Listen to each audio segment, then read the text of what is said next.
Hi USBGF Facebook friends, Phil Simborg.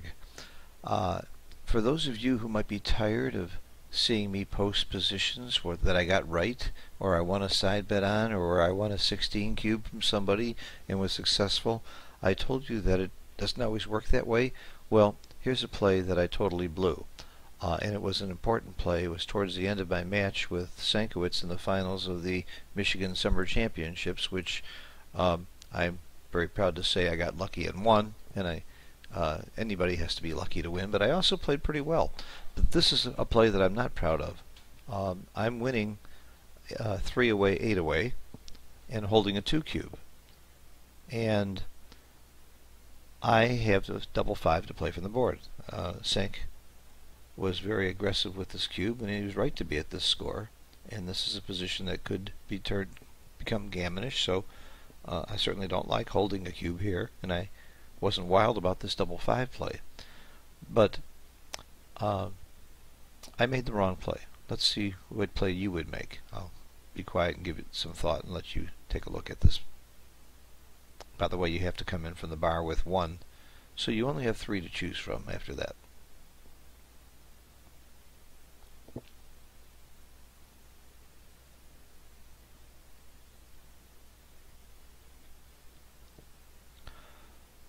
Okay, well, it was pretty obvious to me that you come in with 1, and that looked to me like there were 2 choices.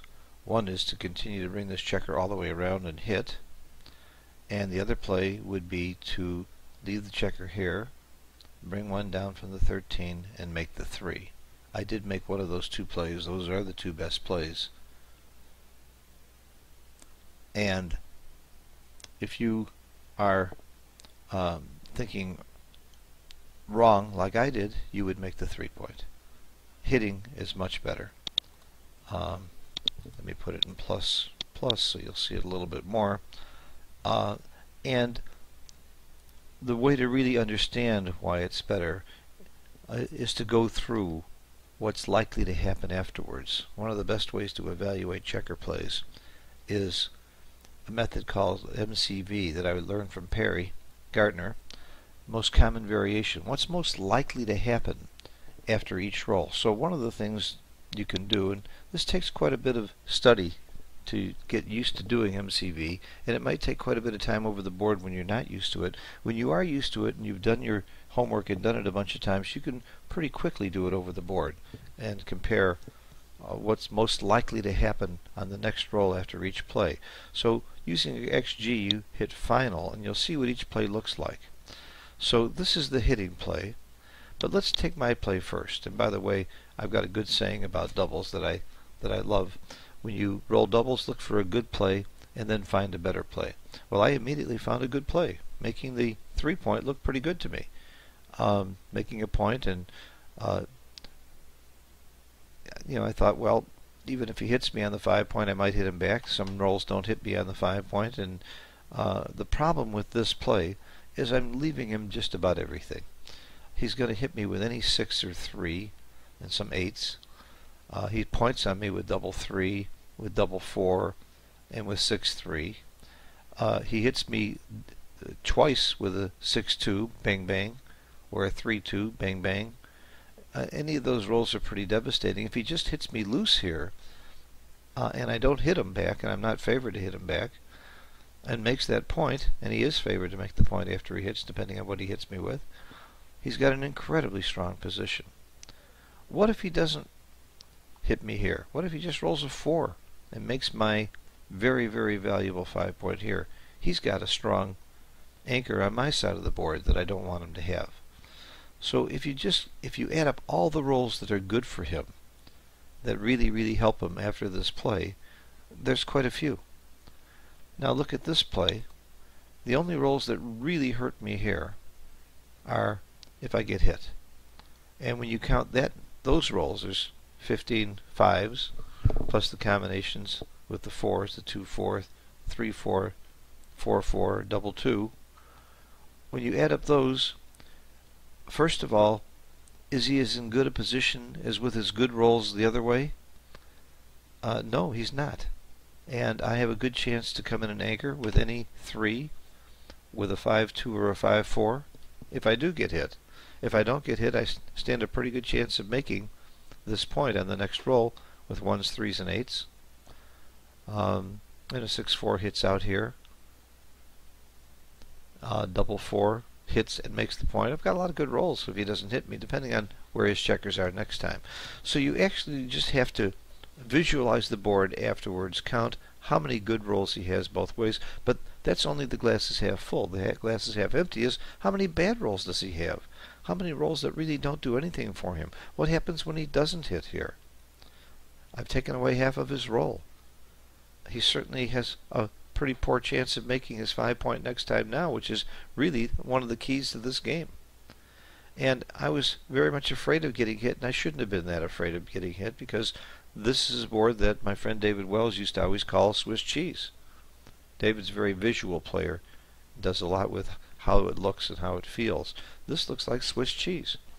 And when your opponent has a Swiss cheese board, don't be quite so afraid of getting hit. Even though he's got 3 points, it's not the same as if he had the best 3 points made. It isn't so bad to get hit here, because actually getting hit increases my odds of making his 5-point or his 3-point and making a higher anchor. So again, as with all my lessons, my goal is not to teach you the right play in this position. My goal is to hope that you walk away with a concept, with an idea that you can apply to all positions. And the most important concept here is the use of MCV, most common variation. What's most likely to happen? Notice I didn't focus on what happens if he rolls a double 5.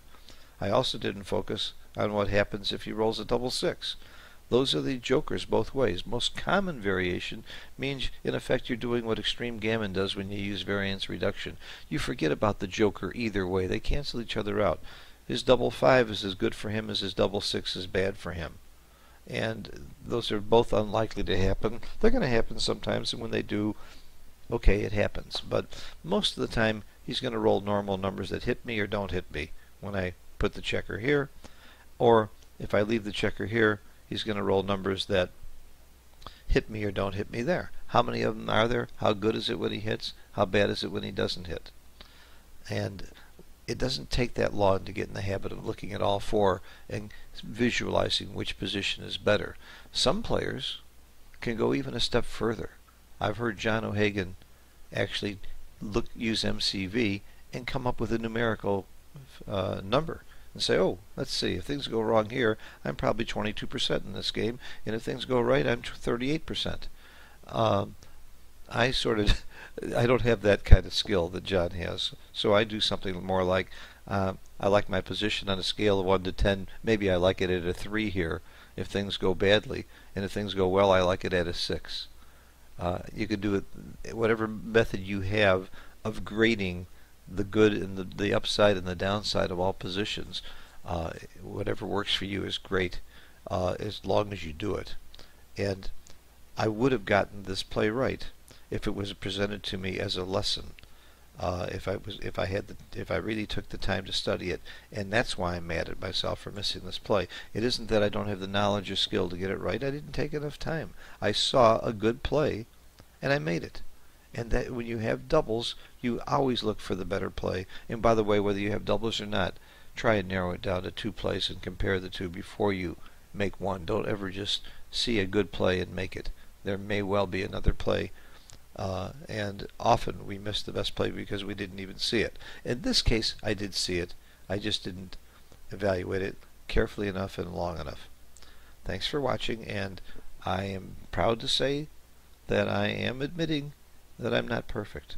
And I missed many, many plays, even though most of the plays I'm showing you are plays that I'm very proud of, that were fun, where somebody else made a mistake.